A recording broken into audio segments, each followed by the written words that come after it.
Bismillahirrahmanirrahim. Assalamualaikum warahmatullahi wabarakatuh. Waalaikumsalam warahmatullahi wabarakatuh. Alhamdulillahirabbil alamin. Wassalatu wassalamu ala sayyidina Muhammadin wa ala alihi wa sahbihi ajma'in. Rabbi shrah li sadri wa yassir li amri wa hlul 'uqdatam min lisani yafqahu qawli. Pertama-tama puji syukur kehadirat Allah Subhanahu wa taala yang mana pada bulan Syawal ini kita masih diberinya kesehatan, kesempatan sehingga kita bertambah semangat untuk mengikuti kegiatan yang kita lakukan pada setiap minggunya. Alhamdulillah juga pada hari ini masih dalam keadaan Syawal, dalam bulan Syawal, dan mungkin kita walaupun satu tempat, satu daerah tidak dapat berjabat tangan, maka di sini kita ucapkan minal aidin wal faizin, mohon maaf lahir dan batin. Kedua kali salam beriring salam, marilah kita hadiahkan kepada junjungan alam Nabi besar Muhammad sallallahu alaihi wasallam. Allahumma sholli ala sayyidina Muhammad wa ala ali sayyidina Muhammad. Ibu-ibu majelis taklim yang hadir pada sore hari ini yang kami muliakan, di sini kami memberikan sedikit materi yaitu tentang membangun keikhlasan diri. Kita ibu-ibu majelis ini mungkin setiap harinya selalu ikhlas dalam bekerja, dalam melaksanakan aktivitas, tetapi walaupun begitu kita tetap membangun keikhlasan di dalam diri kita masing-masing. Keikhlasan dalam ibadah laksana ruh dalam jasad. Istilahnya kalau badan kita mati tidak ada ruh maka seperti boneka, tidak ada fungsi apa-apa. Sama dengan benda mati. Jadi keikhlasan itu dalam ibadah laksana ruh di dalam jasad. Jadi keikhlasan itu penting di dalam diri ini. Karena ibadah-ibadah yang kita lakukan walaupun besar, walaupun kecil, kalau tidak ada keikhlasan maka sia-sia amalannya itu, mungkin tidak berhasil dengan baik, tidak membuahkan pahala yang sempurna. Kategori amal soleh tanpa adanya keikhlasan, amalan yang dilakukan tanpa keikhlasan tidak ada bobot nilainya. Hakikatnya ibadah tidak akan terwujud tanpa disertai dengan keikhlasan. Seandainya tadi ibu-ibu perginya terpaksa, Bu, diajak teman, berarti ibu kurang ikhlas, maka ibadah kita pada siang hari ini mungkin sia-sia, tidak mendapatkan pahala yang sempurna. Walaupun ibadah itu kecil tapi ada keikhlasannya, maka di mata Allah Subhanahu wa taala ibadah kita itu akan bernilai amalan yang baik, menjadikan pahala yang besar. Amal yang tampak tidak berarti bisa menjadi sangat berarti dengan keikhlasan. Sebaliknya amalan yang besar bisa menjadi kecil tanpa keikhlasan.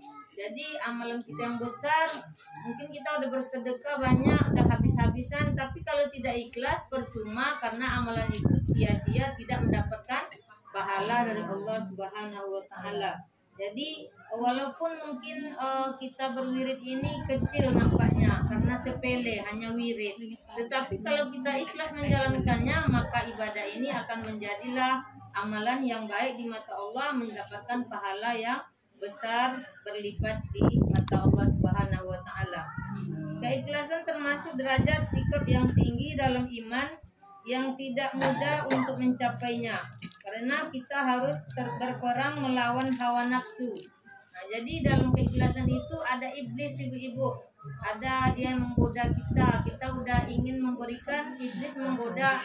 Mungkin memberikannya karena sudah tersebut, sudah bilang sama tetangga harus diberikan, karena tidak ikhlas tadi maka amalannya menjadi sia-sia, tidak mendapatkan pahala di mata Allah Subhanahu wa taala. Ada dua syarat yang diterimanya suatu amalan kalau kita ikhlas kepada Allah Subhanahu wa taala. Yang pertama yaitu kita harus ikhlas. Ikhlas itu payah membayangkannya, Bu. Karena ada orang itu senang memberi tapi ria di mata orang. Dia hanya karena orang maka dia bermurah hati, tetapi di mata Allah dia tidak mendapatkan pahala. Karena rianya tadi maka sia-sialah amalan tersebut, kita habis tapi di mata Allah tidak mendapatkan apa-apa. Yang kedua yaitu mengikuti sunnah Rasulullah Sallallahu Alaihi Wasallam. Jadi sunnah-sunnah Rasul itu kita harus ikhlas juga menjalankannya. Walaupun tadi cuma membacakan sholawat itu sunnah, tetapi kalau kita ikhlas membaca sholawat tersebut, maka mendapatkanlah kita pahala dari Allah, maka mendapatkanlah ibadah walaupun itu kecil. Ketika syarat pertama terpenuhi, maka tergapailah kesahihan batin dan juga tergapai juga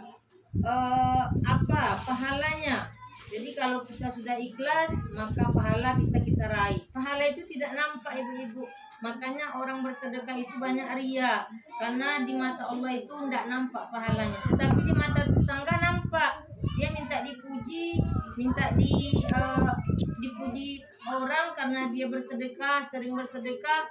Tetapi kalau dia tidak ikhlas, di mata Allah tidak akan mendapatkan pahala, tidak akan mendapatkan keridhaan Allah, karena hanya itu ria. Jadi Allah SWT berfirman di dalam surat Al-A'raf ayat 29 yang berbunyi, A'udzubillahi minasyaitonirrajim, Bismillahirrahmanirrahim. Qul amara rabbi bil qisti wa aqimu wujuhakum inda kulli masjidin wad'uhu mukhlisina lahuddin kama bara'ukum ta'udun. Shadaqallahul azim, yang artinya, katakanlah Tuhanku menyuruhku berlaku adil. Hadapkanlah wajahmu kepada Allah pada setiap solat dan sembahlah Dia dengan mengikhlaskan ibadah semata-mata kepadanya. Jadi kalau kita sholat itu kalau hanya untuk nampak sama orang, Bu, percuma. Apalagi kita ibu majelis ini udah ibu-ibu yang berumur. Istilahnya kita memang sudah mencari bekal, Bu. Di dunia ini hanya singkat. Jadi di dalam hidup yang singkat itu kita harus mencari bekal. Bagaimana cara mengumpulkan bekal tersebut? Ya mungkin dengan seperti ini. Kalau hari Jumat ini ada ibadah wirid, nah kita ikuti, tetapi niatkan dengan ikhlas. Kita berwirid itu jangan untuk ria, jangan karena tetangga ikut kita terikut, jangan seperti itu, ibu-ibu.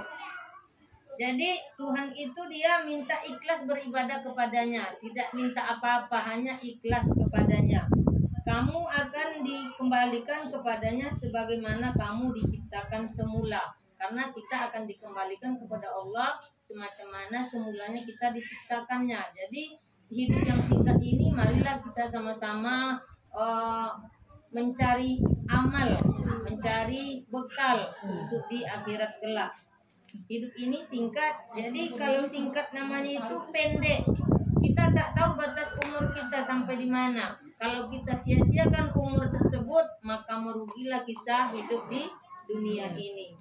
Namun amalan yang bertumpuk tanpa disertai keikhlasan tidak akan ada maknanya. Walaupun sudah bertumpuk amalan kita, wirid setiap hari, sholat setiap hari, setiap waktu, bersedekah setiap waktu, tetapi kalau tidak ikhlas, maka amalan yang bertumpuk itu sia-sia, tidak mendapatkan ibadah di mata Allah Subhanahu wa Ta'ala.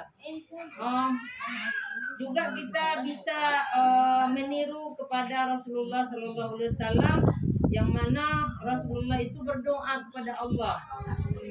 Yang mana doanya bisa kita mencontoh, karena Rasulullah Sallallahu Alaihi Wasallam sering membacakan doa itu kepada Allah.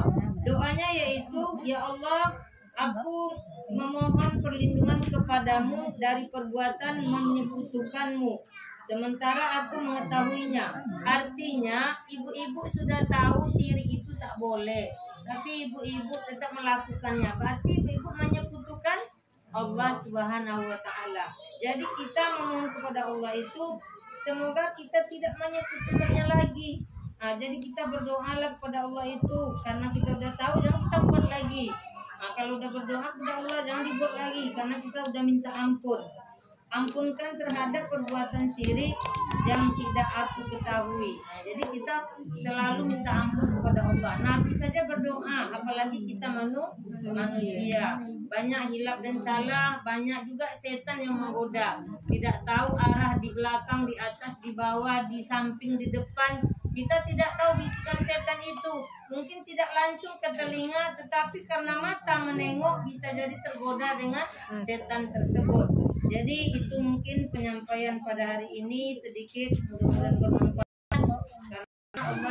Karena Allah SWT kepada kita hanya beribadah ikhlas padanya.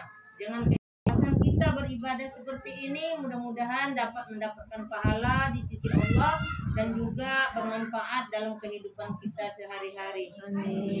Ibu-ibu yang kami hormati, itu saja kami akhiri, wabillahi taufiq wal hidayah. Assalamualaikum warahmatullahi wabarakatuh. Waalaikumsalam.